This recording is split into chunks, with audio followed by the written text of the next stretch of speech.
Hi data lovers, my name is Angie and this is Insight Bites with Dexibit. Today we're talking about activities, which are exhibitions, experiences and events, and we're digging into what you need to simulate exhibitions using machine learning. If you haven't used machine learning before, a quick primer. To predict your activities attendance, say for an exhibition, and not just for the overall performance over the whole course of the exhibition, but for the daily or even hourly attendance, which will give you the behavior curve of the exhibition. And it enables a whole nother level of insight for planning, such as when to schedule various marketing messaging or your supplementary program. Even better, these kind of models allow you to play with or optimize various factors such as your admission price or your marketing budget or the timing of your schedule to see what impact these kind of tweaks have on your overall results. So, to begin with, you'll first of all need a model. Our activity simulator at Dexibit is a unique industry first. You'll also need your historic activity attendance data to train that model with, not just the summary total, but your daily statistics. Particularly if you only host a few exhibitions a year, you'll need several years worth of data to have enough data to train a model with, especially if you've got quite a diverse set of offerings.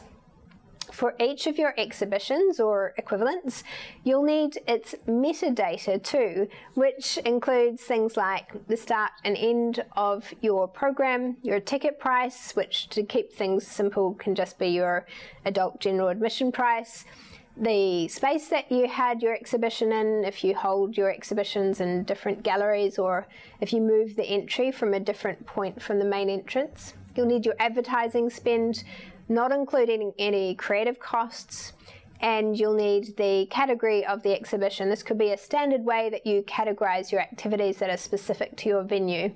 So for example, it might be special exhibition and multi-artist show and modern art, and you can use multiple tags at the same time, which helps the model to plot like with like when it's referring to past exhibitions. It is really important though that you set a category method for your venue and stick to it. Keep it the same for all your past exhibitions as well as the ones that you're planning for the future. And lastly, you'll need something called the resonance of the exhibition, which is the measure of its topic popularity with the general audience. This acknowledges that there's lots of reasons why to host an exhibition, not just popularity, and we don't expect every exhibition to be wildly popular or maybe for some to appeal to a specialist rather than a general audience. So there's a few ways to do this.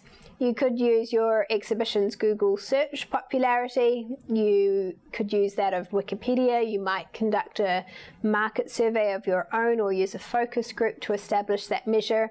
And as with your categories, you want to keep this method of measuring resonance the same for your historic data and your plans for the future. So for example, if you want to switch from Google search popularity to a market survey, make sure to go out and survey your past exhibition topics too.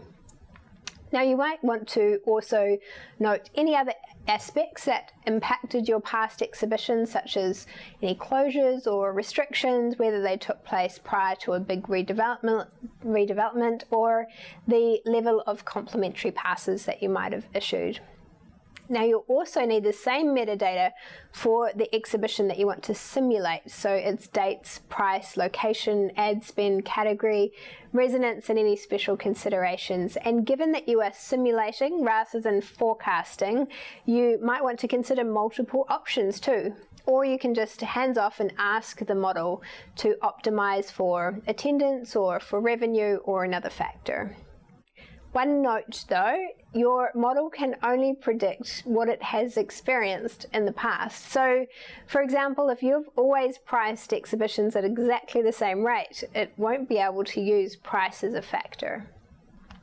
So now that you're armed with knowledge on how to simulate exhibitions and more, I predict there might be some machine learning in your future. So if you and your team would benefit from insights on your exhibitions, experiences and events, talk to us about Dexibit's forecasts, insights, dashboards and reports, and I'll see you next time for another episode of Insight Bites, or check out Dexibit.com for more on visitor management and the places people love.